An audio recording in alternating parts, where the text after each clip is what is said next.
में दोस्तों आप हमारे YouTube चैनल को सब्सक्राइब कर दीजिए और शेयर कर दीजिए। आज हम जानेंगे मुख्यमंत्री के बारे में। मुख्यमंत्री राज्य की कार्यपालिका का एक अभिन्न अंग होता है जो क्या करता है, राज्य की कार्यपालिका की शक्तियां, इसमें वास्तविक शक्तियां निहित होती है मुख्यमंत्री में। तो मुख्यमंत्री को इंग्लिश में चीफ मिनिस्टर बोलते हैं, है ना। और मुख्यमंत्री की नियुक्ति कौन करता है, अपॉइंट कौन करता है? अपॉइंट करता है राज्यपाल। राज्यपाल ये गवर्नर है ना, उसी को बोलते हैं। तो ये किस आर्टिकल या किस अनुच्छेद के तहत मुख्यमंत्री की नियुक्ति करता है? तो ये अनुच्छेद 164 के तहत, 164(1) के तहत क्या करता है, मुख्यमंत्री की नियुक्ति करता है ना। अब कोई व्यक्ति मुख्यमंत्री कब बन सकता है? सबसे पहले उसकी तो योग्यता जान लीजिए। योग्यता क्या है? वो किसी भी राज्य का, जिस राज्य में वो मुख्यमंत्री बनने वाला हो उस, ठीक है, यानी वो पहली बात वो भारत का नागरिक हो। क्या हो? भारत का नागरिक हो, है ना। अब दूसरा, उसकी एज क्या हो? एज उसकी 25 से प्लस हो, है ना। 25 या 25 प्लस हो, ठीक है। अब तीसरा, वो किसी दूसरे सरकारी या पद पर ना हो, है ना, किसी सरकारी पद पर ना हो, है ना। उसका दिमाग सही साठ हो, यानी कि वो दिवालिया ना हो, दिमाग भी सही साठ हो उसका। ये क्या होती है, एक योग्यता होती है। जो एक विधायक के लिए योग्यता होती है वही क्या होती है, एक मुख्यमंत्री के लिए योग्यता होती है। अब जब वो मान लीजिए वो विधायक बन गया, अब उसके बाद की मुख्यमंत्री बनने की प्रोसेस क्या है?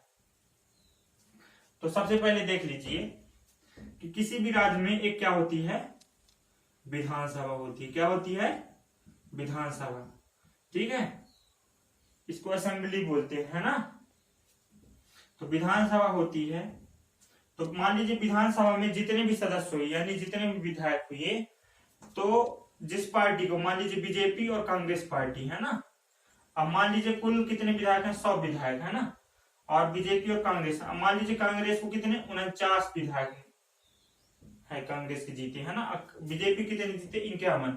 तो बीजेपी की सरकार बन जाएगी, यानी कि 50% प्लस 1। किसी पार्टी का मुख्यमंत्री बनने के लिए 50% प्लस 1 विधायक की जरूरत होती है, यानी कि आधा से एक अधिक, तभी उस पार्टी की सरकार बन पाएगी, है ना। अब मान लीजिए जब सरकार बन गई तो मुख्यमंत्री के कार्य क्या क्या होते हैं? तो एक अनुच्छेद आर्टिकल 167 में वर्णन किया कर दिया गया है ना, कि जो राज्य का मुख्यमंत्री होगा वो कोई भी राज्य का कार्य करेगा तो राज्यपाल से सलाह मशवरा करेगा, है ना, उसको सूचना देगा। और क्या करेगा? एक मंत्री परिषद की अध्यक्षता करेगा, है ना। क्या करेगा? मंत्री परिषद की अध्यक्षता करेगा। अब मंत्री परिषद में क्या होता है? मंत्री परिषद की चर्चा हमारे संविधान के अनुच्छेद, मंत्री परिषद संविधान के अनुच्छेद 163 में बताया गया है ना। क्या बताया गया है? अनुच्छेद 163 में मंत्री परिषद के बारे में बताया गया, राज्य के मंत्री परिषद के बारे में, है ना। तो क्या होता है, राज्य की मंत्री परिषद क्या होता है? कोई जैसे हो गया, राज्य में अलग अलग विभाग होते हैं, उनके कार्यों का इम्प्लीमेंटेशन करने के लिए एक मंत्री परिषद की व्यवस्था की जाती है ना, जिससे अलग अलग विभाग दिए जाएं तो कार्य को अच्छे से किया जा सके। तो मुख्यमंत्री इन मंत्रियों की नियुक्ति किससे करवाता है? राज्यपाल से, है ना। राज्यपाल भी मुख्यमंत्री से सलाह मशवरा करने के बाद ही किसी मंत्री की नियुक्ति करता है ना, और राज्यपाल ही इनको हटाता है ना।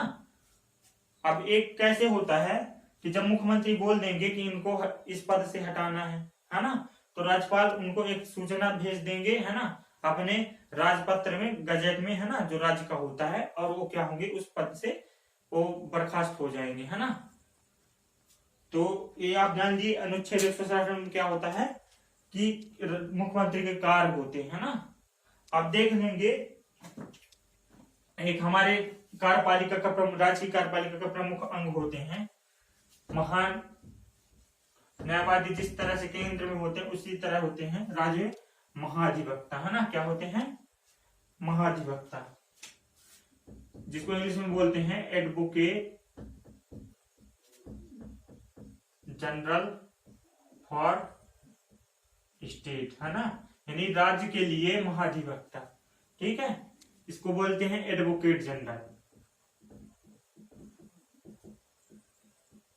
एडवोकेट जनरल, महाधिवक्ता। और केंद्र में एक क्या होती है, केंद्र में क्या होता है, एंटोर्नी जनरल। क्या होते हैं, एंटोर्नी जनरल।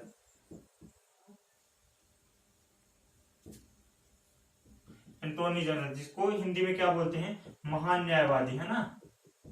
एक इनका कार्य क्या होता है महाधिवक्ता का, सबसे पहले जान लीजिए। तो राज्य में जितने भी विधि सलाहकार होते हैं, विधि, ठीक है, राज्य में जितने भी विधि संबंधी यानी कानून संबंधित कार्य होते हैं, इसमें ये सलाहकार की भूमिका निभाते हैं। और या कि मान लीजिए राज्य के खिलाफ कोई केस कर दिया, है ना, कोई दूसरा राज्य कुछ भी, है ना, तो यही व्यक्ति होते हैं जो राज्य सरकार के पक्ष में क्या करते हैं, एक कोर्ट में लड़ते हैं, ठीक है, सपोर्ट में लड़ते हैं। अब एंटोर्नी जनरल क्या होते हैं, महान न्यायवादी, ये होते हैं केंद्र सरकार में, है ना, केंद्र सरकार की मदद करते हैं कानून संबंधी जानकारी के लिए, है ना। तो इनके महाधिवक्ता का वर्णन किसमें किया गया है, अनुच्छेद 165 में, है ना, आर्टिकल 165 में इसका वर्णन किया गया है महाधिवक्ता का। नमस्कार दोस्तों, बहुत बहुत धन्यवाद, आप इस वीडियो में बने रहे। और मैं आपको एक इंपॉर्टेंट पॉइंट बता देता हूं कि अभी मध्य प्रदेश के महाधिवक्ता कौन है, महाधिवक्ता है पुरुषेंद्र गौरव, पुरुषेंद्र गौरव। तथा केंद्र सरकार के महान न्यायवादी यानी एंटोर्नी जनरल कौन है, के वेणुगोपाल है, के वेणुगोपाल। ये बहुत सारी परीक्षाओं में पूछा गया है, आप इनको दोनों को ध्यान रख कर लीजिएगा। जो कोई एमपी एग्जाम दे रहा है वो भी ध्यान देना, और जो कोई केंद्र से संबंधित जितने भी एग्जाम है या राज्य से संबंधित एग्जाम है उनमें किसी भी में पूछा जा सकता है वाला, है ना। तो आप इनको ध्यान रख लीजिएगा। और एक महत्वपूर्ण पॉइंट याद रख लीजिएगा कि किस राज्य में अभी तक महिला मुख्यमंत्री नहीं बनी है, एक क्वेश्चन पूछा जा सकता है। तो महाराष्ट्र ऐसा राज्य है जहां अभी तक महिला मुख्यमंत्री नहीं बनी है। और सबसे ज्यादा समय तक मुख्यमंत्री रहने वाला व्यक्ति कौन है, तो ये ज्योति बसु, है ना, ज्योति बसु। ये वेस्ट बंगाल के क्या रहे हैं, चीफ मिनिस्टर रहे लंबे समय तक, पूरे देश में सबसे ज्यादा लंबे समय तक रहने वाले ये क्या है, चीफ मिनिस्टर थे। कौन है, ज्योति बसु। तो ज्योति बसु कब से कब तक रहे, 1977 से 2000 तक, है ना, ये क्या रहे हैं, चीफ मिनिस्टर रहे हैं। तो बहुत बहुत धन्यवाद दोस्तों, आपको अपेक्षा करता हूं कि आपको ये वीडियो समझ में आया होगा। आप इस चैनल को सब्सक्राइब कर दीजिए और लाइक कीजिए और शेयर कीजिए। धन्यवाद दोस्तों।